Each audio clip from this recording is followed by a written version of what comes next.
It is my pleasure to introduce the 17th head coach in all-time ETSU history, Jason Shay. Coach, congratulations on being named the head coach.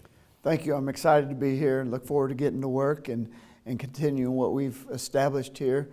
The standards and the expectations are set really high, and I'm ready to meet those challenges. Let's talk a little bit about yourself. A lot of people may not know truly your coaching journey, and it is a journey on how you got here to be the head coach. Talk about growing up in Illinois and then walking on at Iowa. Yeah, I grew up in Galesburg, Illinois. It's about half the size of Johnson City, and we have a basketball tradition. And I would grow up, I went to those games. My grandparents took me all the time. And that's where my love for the game grew. And we'd go to the games, and after the games when we'd get home, I'd practice. And I'd simulate the games. And, of course, I didn't lose very many games playing 1-on-0. So I just was where my passion grew, and it just built from there. And just fortunate to be in a community that loved the high school there, and the passion for basketball was big, just like it is here in Johnson City for ETSU. So just fortunate to grow up in an environment like that. You get a chance to go play at Iowa for the legendary Dr. Tom Davis. Talk about the experience of playing at Iowa.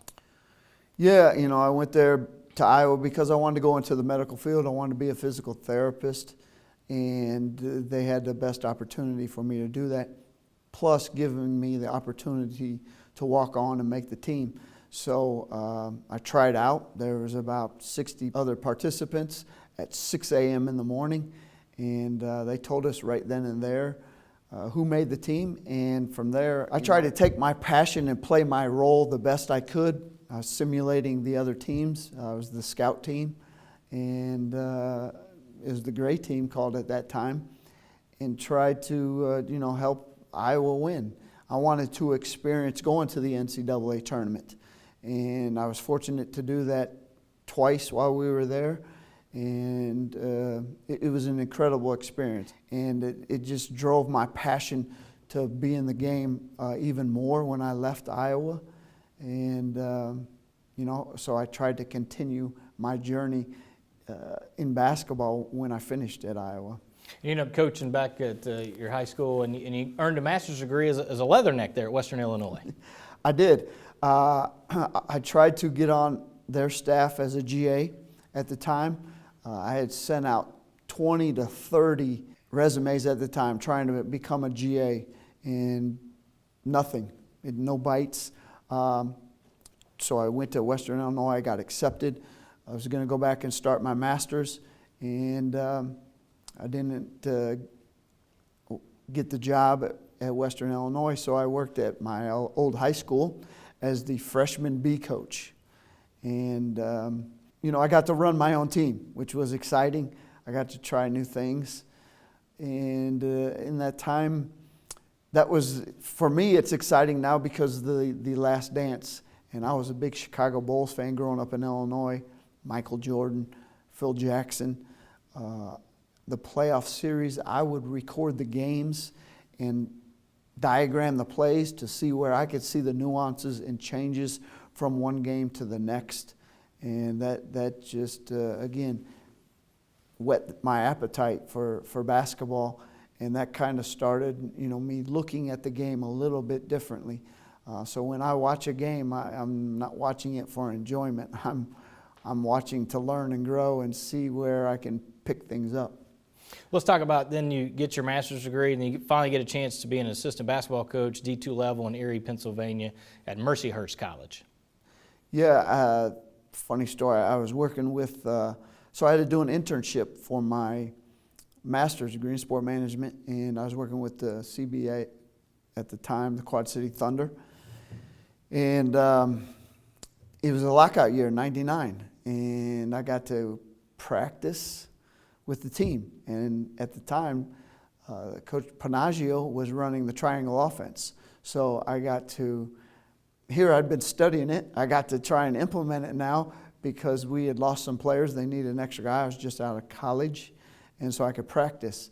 And so from there, I started again, sent out 20, 30, 40 resumes. Finally, I got the opportunity to go interview and drove out. I had a 1988 Buick LeSabre. It was a yacht. I drove that thing to Mercyhurst and interviewed. And Coach Carl Fogel, he was a little skeptical at the time because I was married, and he didn't want to really uproot my family. It was just me and my wife, Jana. But it was an opportunity I couldn't pass up, and I got to go. We went there. I was there for 2 years, and again, another stop along my journey. He encouraged me. He had always taken the Gannon Scout, and Gannon was our arch rival in town. So we were 5 miles apart, and he let me take the Scout, and we beat him. And he was super excited, you know, because that was important in the city of Erie. And so that just, again, gave me confidence that I was doing the right things, that I could see things on the floor. I could teach the guys in a way that they would understand, and they could go out there and play. Because it's not what I knew, it's what they knew and what they could implement out there. And so, you know, Coach Fogel just kept building my confidence early in my career. And we had success. We were 8-17 my first year there.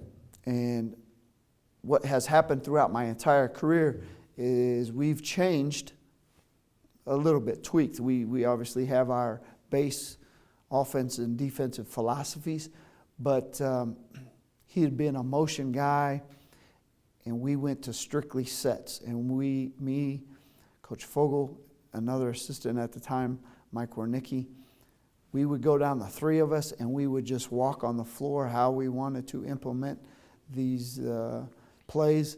And it was sometimes in the dark in the gym, but we understood the spacing, and we changed, and we went 17-8. And at that time, you had to qualify for the conference tournament, and we did. So, again, another sense of fulfillment, and just kept driving that passion within me that I could be successful.